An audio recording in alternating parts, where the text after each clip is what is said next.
That's why you can't sleep on the footnotes in this book, Cave of Treasures. The Copts have a remarkable legend about the origin of wheat.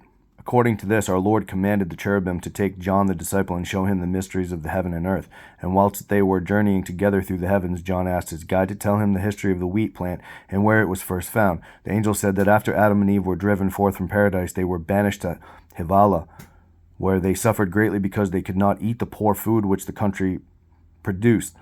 The pangs of hunger vexed them sorely, and at length they cried out to God and told him that they were starving. Our Lord, the Word, had pity upon them and said to his Father, Behold, the man whom we have created in our image and likeness is an hungered.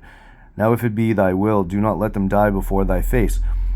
In reply God said to him, If thou art moved with compassion for the man whom thou hast created and whom hath rejected my commandment, go thou and give him thine own flesh, and let him eat thereof, for it is thou who hast made thyself his advocate.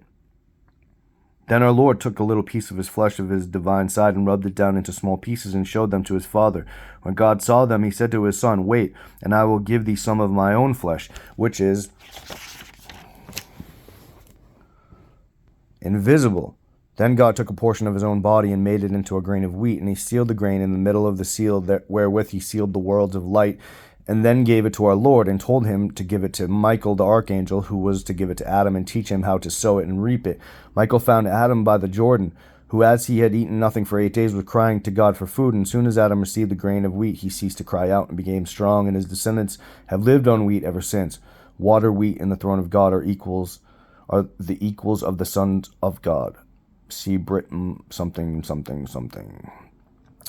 So that I found out about 7 years ago, but it's one of the most profound things that I've ever heard, which is interesting because Jesus is always referring to himself as the bread, and he's also saying, take this bread, and then we do communion, and it's actually what he did since the beginning, is give us himself to eat, if that makes any sense. And it's not cannibalism, whatever people say about the Catholic Church and stuff like that.